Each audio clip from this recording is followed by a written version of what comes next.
Hola, buen día. Soy Javier Vargas, un enamorado, ilusionado del desarrollo humano, de la superación personal, de todo lo que tiene que ver con el cambio, con el sentir cómo el ser humano está para más, cómo muchas veces más bien nos conformamos con migajas, pudiendo tener mucho más. Y ese es el propósito de estas charlitas de los viernes, ir generando un poquito de conciencia, un poquito de despertar, llamémosle así. Y hoy les estoy transmitiendo desde San Carlos, una zona que nos encanta a mi familia y a mí para vacacionar. Por dicha, 2 días me pude venir aquí, nos pudimos venir a vacacionar, a disfrutar de las termales y de otras cosas maravillosas que tiene esta provincia, que tiene esta parte de Alajuela tan bello. Bueno, ¿de qué vamos a hablar el día de hoy? Hoy vamos a hablar de un temita que tal vez no es como el más, que le guste más a la gente. Y el temita se titula ¿Y qué tal si morimos? Entonces vamos a conversar un poquito sobre ese tema. En 1473, hubo un monje alemán llamado Thomas Hahnemann, que fue conocido más bien como Tomás de Kempis. 2 años después, o sea, en 1471, había fallecido. En 1473 se publicó un libro de él que se llama La Imitación de Cristo. La Imitación de Cristo, dicen algunos, que es el segundo libro más vendido después de la Biblia. Es un libro precioso, de despertar espiritual también. Y él, fue su voluntad que no se publicara hasta que él hubiese fallecido. Entonces, por esa razón fue que se publicó hasta 2 años después de que él había muerto. En ese libro, Tomás de Kempis dice lo siguiente, dice: si continuamente pensases más en tu muerte que en vivir largo tiempo, no hay duda que te enmendarías con mayor fervor. Entonces, esto significa que hay que tener una visión fatalista, que tenemos que estar, uy, sí, si me voy a morir, ahorita me muero, esta pasta me muero. No, no, no se trata de eso. Se trata que cuando meditamos un poquito acerca de la muerte, nos damos cuenta primero de lo efímera que es nuestra vida, que pasa así, como un santiamén, un relámpago. Es más, quizás es más rápido un relámpago que nuestra vida. Es así, súper rápido, que pasó, se fue. Y resulta que cuando empezamos a entender eso, nos damos cuenta que el daño que hacemos, que la situación que vivimos con otros, que tal vez maltratamos o tenemos alguna situación de resentimiento o alguna cosa donde por alguna razón no estamos bien con otros seres humanos, es algo que debe ser corregido. Pero ¿qué pasa? Como el tema de la muerte le tenemos tanto tabú y le tenemos tanta situación, estigma, digámosle así, entonces resulta que vivimos como si fuéramos eternos. Entonces pensamos, uy, sí, yo estoy en líos con tal persona, pero me voy a reconciliar después, o así, o luego voy a solucionar tal deuda, o tal problema, o tal cosa, o luego voy a solucionar con tal cliente, y quién sabe si tendremos un mañana, no lo sabemos. Para ayudar un poquito a esa reflexión, pensemos en lo siguiente: la muerte no avisa, a nadie le avisa. Bueno, mi abuelita decía que si uno hacía unas ciertas oraciones todos los días, eh, se le iba a ser avisado 3 días antes de su muerte. En esa creencia murió mi abuelita. Pero lo general es que no te avisan, tan solo sobreviene. Tan igual como un movimiento de tierra, como una avalancha, como un terraplén. O sea, simple y sencillamente, en algún momento nos va a llegar la muerte. Incluso gente que va a la guerra, gente que trabaja, por ejemplo, en actividades de altísima peligrosidad, son gentes que, aunque están arriesgando su vida todos los días, en realidad no tienen la menor idea de cuándo van a morir y se ven sorprendidos por la muerte, que eso es como lo impresionante, ¿verdad? Que la muerte siempre nos sorprende. Incluso podemos tener una persona enfermita de un problema terminal en nuestra casa y cuando esa persona fallece, igual la muerte nos sorprende. Aunque todos supiéramos que no había mucho que hacer, aunque esto, que el otro, igual la muerte nos sorprende. Entonces, la cuestión es que nadie, obviamente aquí sacamos el terrible caso del suicida, ya lo hemos tratado en otro tema aquí, si a alguien le interesa, hay otro video relacionado sobre el suicidio. Salvo el caso del suicida, nadie sabe a ciencia cierta el lugar y la hora en que morirá. Y ojo, que incluso el suicida, porque conozco de un caso real de una persona que incluso se colgó y alguien llegó y lo rescató y no murió. O sea, ni siquiera esa persona realmente tenía seguro la hora ni el día, ¿verdad? Entonces, repito, incluso las personas con enfermedades terminales, que a quienes se les ha dicho, mire, usted tiene 1 mes de vida, 3 meses de vida, etcétera, ni siquiera esas personas tienen garantizado cuándo van a morir. No lo saben, ¿ok? No tienen mayor certeza que el resto de nosotros. Ahora, vean qué interesante. Cuando dormimos, nosotros de alguna manera entramos a un trance parecido a la muerte. ¿Por qué es un trance parecido a la muerte? Porque al menos conscientemente no nos damos cuenta de lo que pasa alrededor. O sea, hay un montón de investigaciones que nos dicen que nuestro subconsciente siempre está en todas, con todo lo que está pasando, estemos dormidos o despiertos, sí.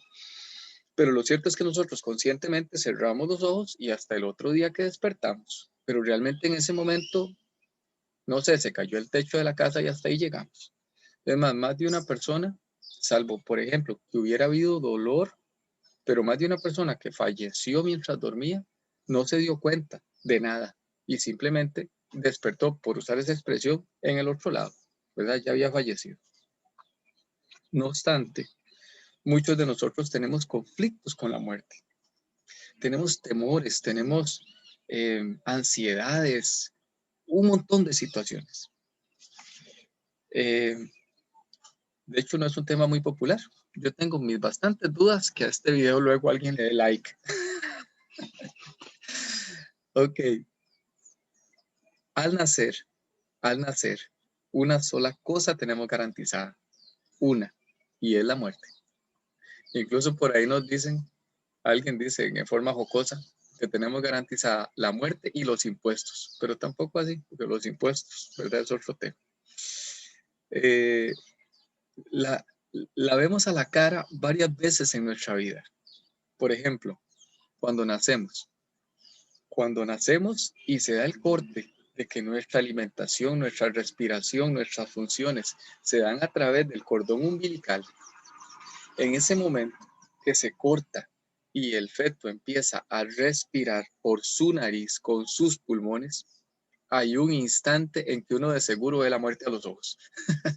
¿Por qué? Porque estás cambiando completamente tu manera de existir a una nueva manera de existir. Además, imaginemos al feto pasando de ese ambiente cálido, precioso, no sé, súper resguardado del vientre materno, en la mayoría de los casos.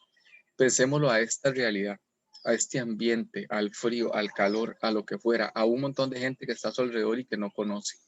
Imagínense ustedes la angustia, todo lo que puede sentir uno en ese momento. Por eso que cuando el bebé llora, todos nos sentimos tan felices. Y decimos, Galo, está bien, claro, está llorando. Significa que funcionan sus pulmones, su garganta, etc. Ok. Pero no solo eso. Resulta que nos vemos con enfermedades de mayor o menor problema.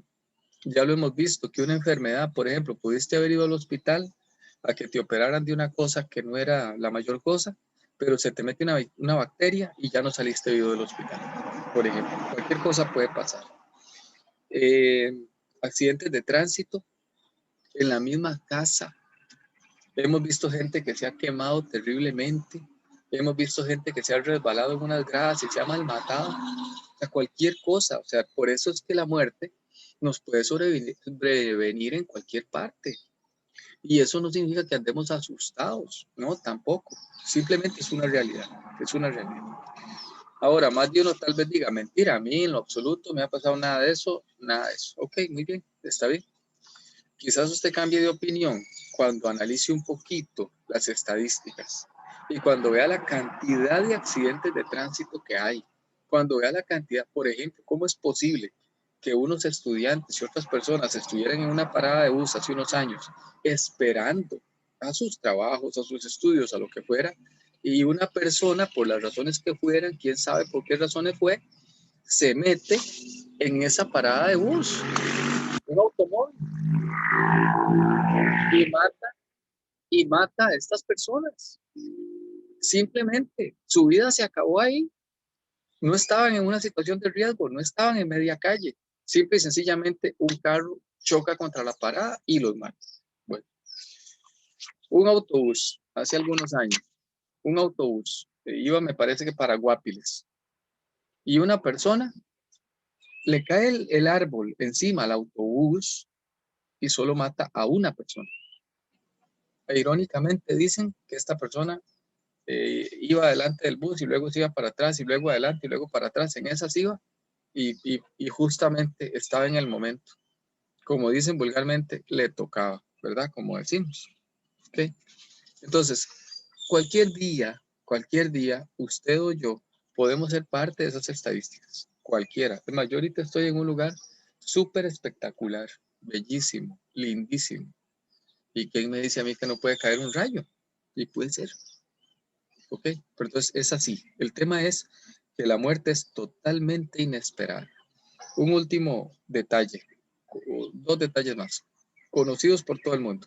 Septiembre de 1991. Varios aviones fueron secuestrados como parte de un golpe terrorista en Estados Unidos. Dos de esos aviones chocaron contra las Torres Gemelas. Aquello se derrumba, hubo una gran cantidad de muertes, inclusive personal de rescate murió, o sea, gente que llegó a ayudar murieron. ¿Quién de esos pasajeros, fuera de los terroristas, que obviamente los terroristas claramente sí sabían que iban a morir, pero fuera de ellos, quién pensaba que iba a morir? Nada, abordaron un avión para ir a un destino, para ir a otras cosas, a ver familias, a trabajar, a quién sabe cuáles cosas. Nada de eso. ¿Por qué tenía que pensar eso?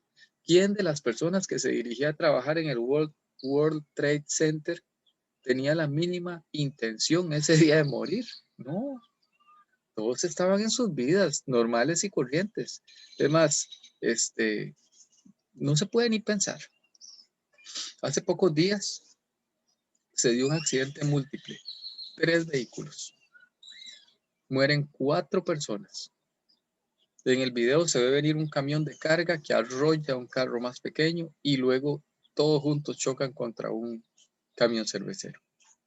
4 personas mueren, dejando a varias familias que hoy están en luto por la tragedia. El país está de luto, de hecho, y preguntándose por qué.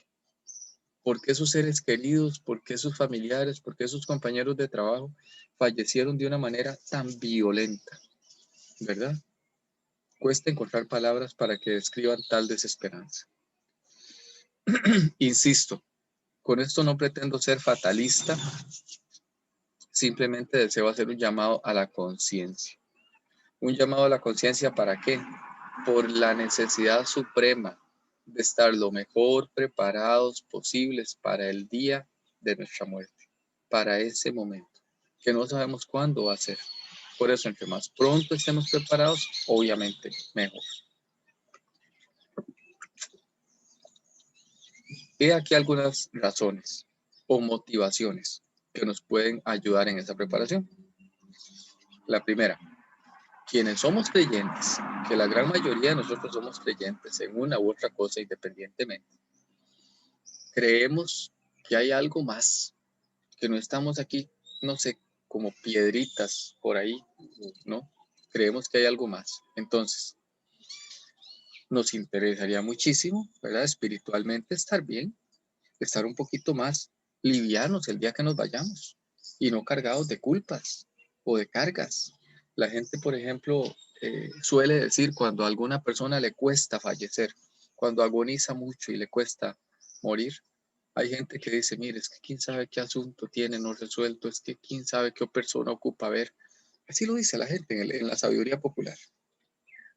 Dos, Toda muerte tiene damnificados, toda muerte, invariablemente. Familiares, amigos, compañeros de trabajo, alumnos, etcétera. En la medida de lo posible, nosotros no deberíamos de dejar temas abiertos. No deberíamos de dejar asuntos no resueltos que de alguna manera pudieran inquietar al sobreviviente. Ahora, obvio, eso es lo que está de nuestra parte. Insisto, si yo estoy, por ejemplo, peleado con mi esposa antes de irme a dormir, yo debería reconciliarme con ella antes de irme a dormir, independientemente. Y si yo no soy el responsable o si lo soy, independientemente, yo debiera decirle a mi esposa, mira, perdóname, sí que qué bruto, más baboso, ¿verdad? Más chapa, haber dicho tal cosa o la otra. A la larga ella diga, no, más bien, mira, yo fui el que me equivoqué, o a la larga no. Pero ¿cuál es el punto? Que si por A o por B yo me muero esa noche, mi esposa le voy a dejar una enorme carga encima. Ah, terminamos, qué pena, él murió y estábamos peleados y tal cosa y tal otro. O sea, yo puedo aportar de mi parte para que algo así no se dé. 3. ¿Cuál es nuestra voluntad final? ¿Qué es lo que deseamos para cuando muramos? Por ejemplo, en mi caso, yo quisiera ser cremado y que mis cenizas se esparzan por la tierra. Nada más. No me imagino metido en una urna y ojalá que se les caiga y todo el mundo asustado. Mire, abuelo, donde se esparramó por todos lados. No, y con toda la seriedad del caso. O sea, honestamente eso no me gustaría. Que me recuerden así como fui, por ahí habrá alguna foto, algún video, alguna cosa, punto. Pero que me cremen y que me esparzan por ahí. Yo antes decía que por favor me echaran en la raíz de algún arbolito de naranja para servir de algo, al menos ya cuando me morí, ¿verdad? De abono. Y un amigo me decía, está usted loco, se lo echamos al arbolito de naranja y de seguro se muere. Pero de verdad, o sea, esa es mi voluntad. Yo no me voy a dar cuenta, pero esa es mi voluntad. Tampoco quiero que hagan despilfarros en honras fúnebres. Uy, no, por Dios. No. Lo más sencillo posible. 4. ¿Cómo se costeará nuestro sepelio? Ojo, es triste, lamentable ver cómo se aprovechan ciertas personas del dolor que la familia está pasando en ese momento y les cobran sumas exorbitantes que muchas veces ni siquiera tienen y por tanto tienen que recurrir a endeudarse, a buscar donaciones de propios y de ajenos para cubrir un tema del que no estaban preparados porque nadie sabía. Gracias a Dios hay planes hoy en día, nada más hay que pelar el ojo, ¿verdad? Estar atento, porque usted posiblemente se encuentre por ahí unos vampiros que lo quieran es desangrar, pero bueno, hay planes, hay maneras de estar preparado de alguna manera. Ven, les cuento una historia de mi familia. Mi familia siempre fuimos, ¿cómo le digo?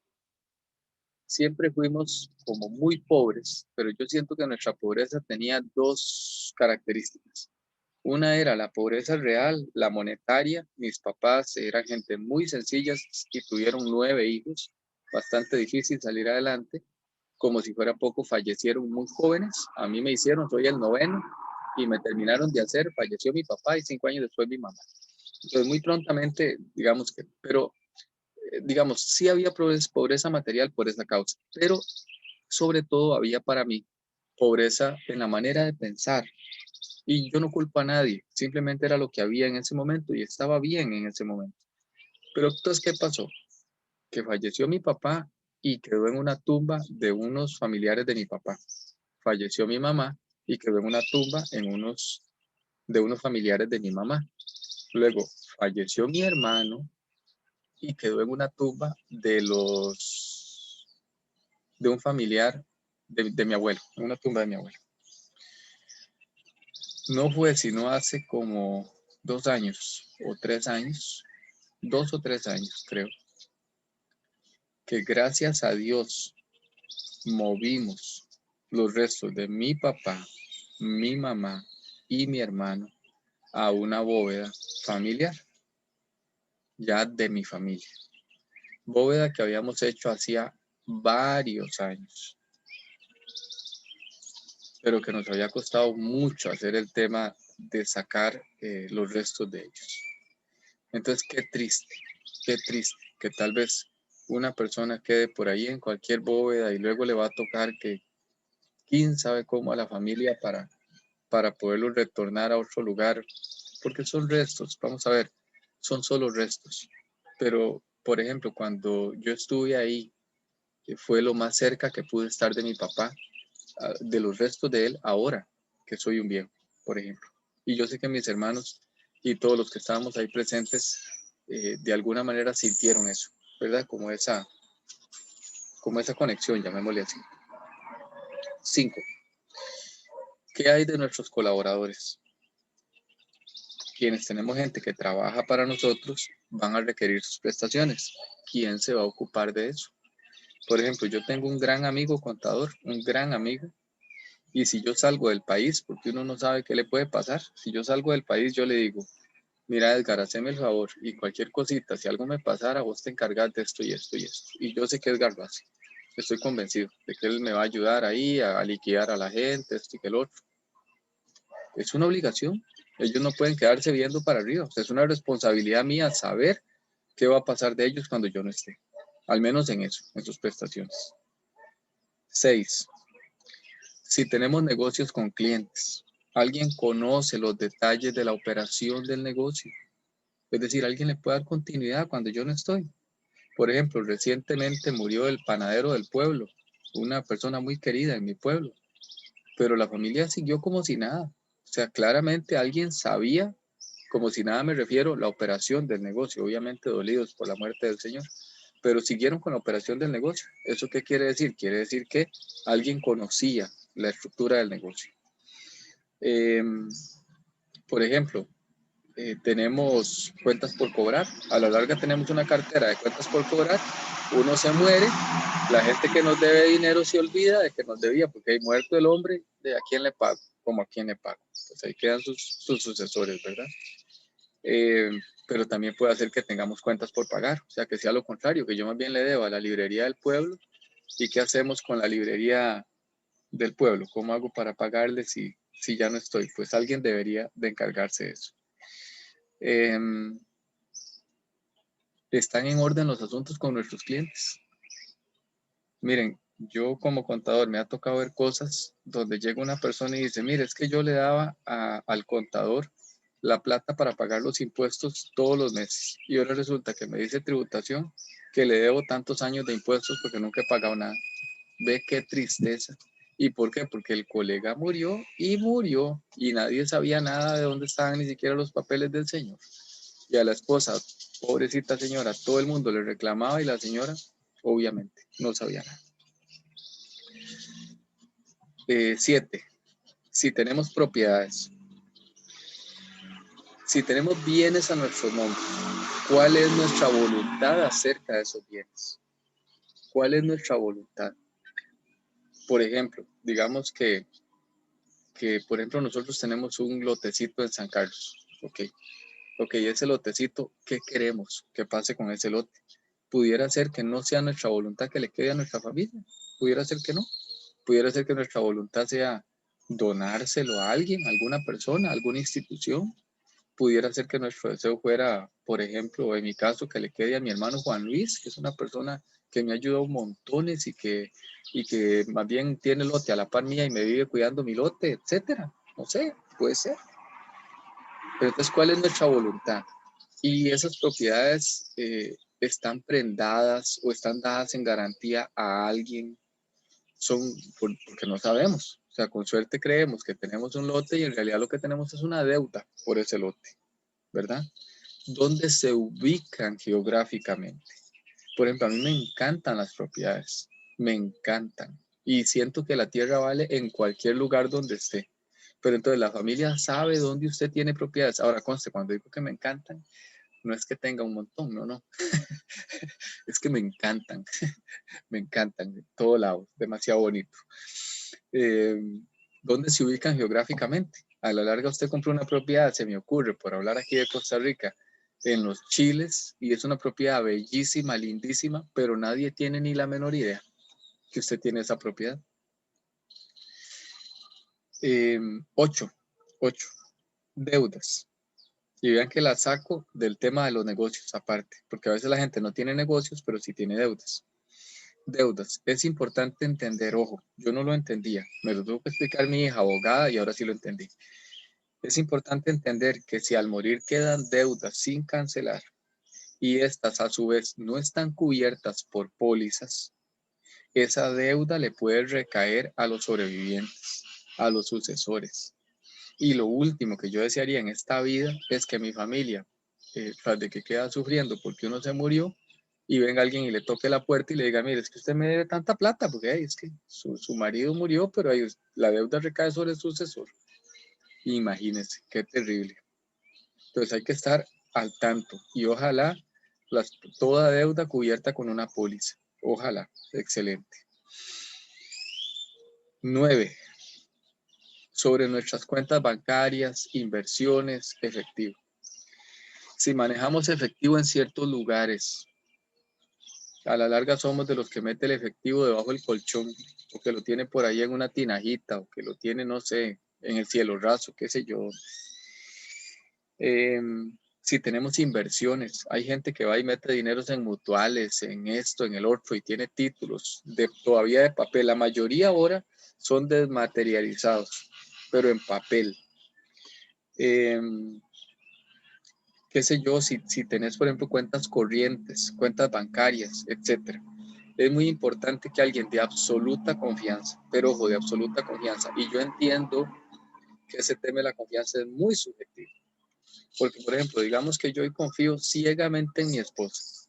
Y le digo a mi esposa, sí, mire, estas son las claves, aquí está la plata de esto, aquí está la plata de aquello. Y supongan que por A o por B el día de mañana nos peleemos o mi esposa me agarre a mí un odio por alguna razón que yo, ¿verdad? No tengo idea ni quiero tener idea. Y que se le ocurra decir, ahora sí, ¿sabe qué? Le saco la plata y ve a ver qué hace. Eso sería un problemita, ¿cierto? Pero bueno, deben haber maneras en que nos cuidemos en ese sentido. De mi parte, yo voy a tratar de no hacer méritos para que eso pase. Ok, entonces, de alguna manera nuestra familia o alguien debe saber. ¿Por qué deben saber? Porque más de una plata se ha perdido, se los aseguro, porque nadie la ha reclamado. Les aseguro que más de un colchón se ha quemado y adentro tenía billetes y qué torta. En fin, ¿verdad? Ok. 10. Pólizas de seguro. Vean, una póliza de seguro, ¿para qué se compra? Una póliza de seguro se compra para no usarla. Para eso se compra. A mí no me interesa morirme en un accidente de tránsito que se embarate mi carro. Eso no me interesa, pero tengo una póliza. ¿Por qué? Porque si por ahora por ver tengo un accidente y el carro se destroza, sé que voy a poder tener al menos una parte del dinero para reponerlo, ¿verdad? Ok, entonces ciertas cosas importantes acerca de las pólizas de seguro. ¿De qué clase son? ¿Son pólizas de vida? ¿Son sobre deudas? Por ejemplo, los que tenemos colegiaturas, normalmente esos lugares tienen pólizas para cubrirnos, pero entonces, ¿quién las reclama después? ¿Cómo las reclama? ¿Quién es nuestro agente? Súper importante. Yo tengo una excelente agente de seguros, excelente, que más bien anda adelante diciéndome esto, diciéndome lo otro. Yo sé que el día que yo fallezca va a estar una llamada de mi esposa a esta gente de seguros y ella le va a decir, mira, hay que hacer tal cosa, tal otra, tal otra. Claro, ¿cuál es el punto? Que si usted no deja estas cosas de alguna manera manifiestas, puede hacer que la familia de uno esté tan alterada con el tema de la muerte que a nadie se le ocurra pensar en las pólizas. Y ya cuando piensen, ya es capaz que venció el tiempo de reclamo o algo así. Por eso es importante tenerlo claro. Entonces, de alguna manera nuestra familia debe saber quiénes son los beneficiarios de nuestras pólizas, qué va a pasar si yo fallezco, qué deben hacer para ejecutar esas pólizas. ¿Por qué? Porque pudiera ser que esas pólizas sean lo único de lo que tenga mi familia para sostenerse, yo no lo sé. O tal vez el dinerito va a servir para pagar la universidad de las hijas o quién sabe qué. Bueno, vean, otra historia personal. Cuando mi hermano Eli murió, yo tenía 9 años. Y gracias a que una de mis hermanas se movió, se logró obtener una pensión, un subsidio para los 3 hermanos que habíamos menores. para que estudiáramos. Mientras estábamos estudiando y no tuviéramos un trabajo, ese subsidio nos iba a cubrir. Y así fue. Yo recibí ese subsidio en el colegio y ya luego no lo recibí en la universidad porque empecé a trabajar. Pero ahí estaba ese subsidio. Fue súper importante para mí, para mi hermana y para mi otro hermano. Muy importante. Posiblemente usted puede alargar montones esta lista.